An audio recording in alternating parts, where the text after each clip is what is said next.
जवान बेटी जो पढ़ लिख कर तैयार हो गई, आज रोजगार के लिए तैयार है, उसको नौकरी कहाँ है? पिछले 10 सालों में कहाँ है वो नौकरी? इसी क्रम में उससे पूछेगा, भारतीय जनता पार्टी से पूछेगा कि तुमने महंगाई कम करने को भी कहा था, कहाँ है महंगाई कम? क्यों आज गैस सिलेंडर इतना महंगा है? क्यों आज पेट्रोल इतना महंगा है? क्यों हमारे दूध और पानी पे भी जीएसटी लगाते हैं ये लोग? साथियों, जब आप इनसे ये सवाल करेंगे तो इनकी वोट भी बंद हो जाएगी। और इन्होंने तो आजकल नया नारा ले रखा है, इनकी फितरत है। ये लोग तो बोलते हैं मैं फकीर आदमी हूं, झोला उठा के चल पड़ूंगा। इसी नीति पे भारतीय जनता पार्टी यहां पर काम कर रही है। साथियों, जब आप इनसे पूछेंगे आपकी बच्चे की शिक्षा के लिए, तो इनके पास जवाब नहीं होगा। क्योंकि मैं बताता हूं आपको, हरियाणा में पिछले 10 सालों में इन्होंने 5,000 से ज्यादा प्राइमरी स्कूल बंद करे हैं। हमारे बच्चे को पढ़ने से रोका इन्होंने। जब हमारा बच्चा पढ़ेगा नहीं, लिखेगा नहीं, तो कैसे रोजगार के लिए तैयार होगा? साथियों, ये बहाना ढूंढते हैं हमारे बच्चों को अनपढ़ रखने का। जब आप इनसे पूछते हो कि क्यों आपने स्कूल बंद करे, तो ये बहाना देंगे कि भाई सरकारी खजाना खत्म हो गया। जब आप इनसे पूछेंगे कि भाई महंगाई कम क्यों नहीं करी, तो बोलेंगे हम मुफ्त में राशन दे तो रहे हैं। आप इनसे पूछेगा मुफ्त में राशन देने के लिए तुम्हारे पास सरकारी खजाना है, बट यहाँ हमारे समाज को पढ़ाने लिखाने के लिए तुम्हारे पास पैसा नहीं। जब हमारा बच्चा पढ़ेगा नहीं, लिखेगा नहीं, तो इनकी गुलामी करेगा।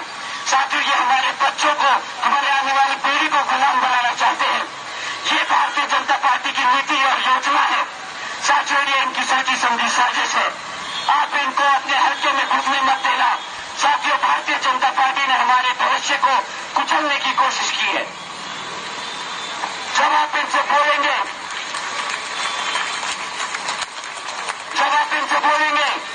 कि जब तुम्हारे पास हमारे बच्चों को पढ़ाने लिखाने के लिए स्कूल नहीं, हमारे बच्चों को पढ़ाने के लिए, शिक्षा के लिए टीचर नहीं है।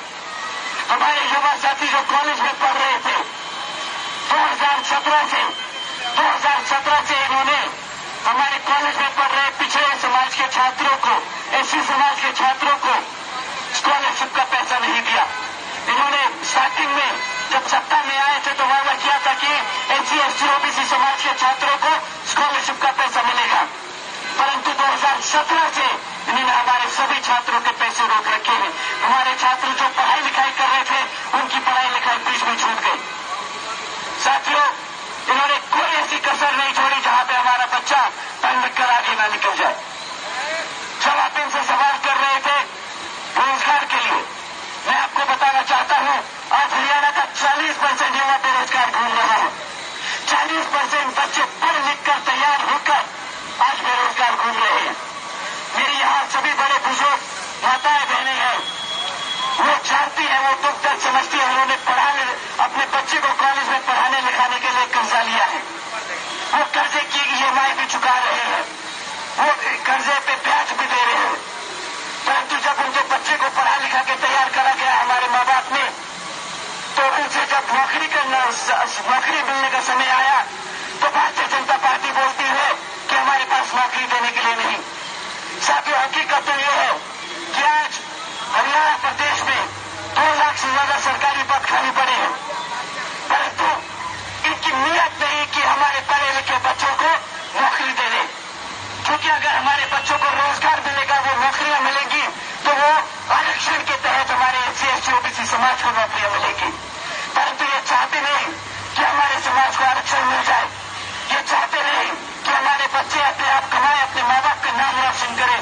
ये चाहते नहीं कि हमारे बच्चों को कभी हमारे माँ बाप को, हमारे समाज के माँ बाप को, हमारे समाज के लोगों को किसी और के सामने हाथ फैलाना पड़े। साथियों, अगर हमारा बच्चा कमाने लगेगा तो अपने आप कमा के अपने माँ बाप के घर में खुद राशन डालने का काम करेगा। परंतु ये लोग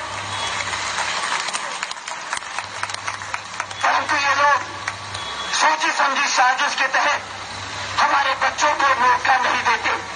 क्योंकि जब हमारे बच्चों के पास कमाने के लिए कोई पैसे नहीं होंगे, कोई नौकरियां नहीं होंगी, तो हमारे माँ बाप को, हमारे समाज के लोगों को इनके सामने ही हाथ फैलाना पड़ेगा मुफ्त में राशन के लिए। साथियों, उन्होंने सोची समझी साजिश के तहत हमारे बच्चों को अनपढ़ रखा, हमारे जो बच्चे पढ़ लिख रहे थे उनकी स्कॉलरशिप का पैसा रोका ताकि वो आगे अपनी पढ़ाई लिखाई ना खत्म कर सके। और जो हमारे बच्चे पढ़ लिख गए तो उन्हें सरकारी नौकरी नहीं दी। साथियों, और उसके ऊपर हमारे को जलील करने के लिए ये लोग कहते हैं हम मुफ्त में राशन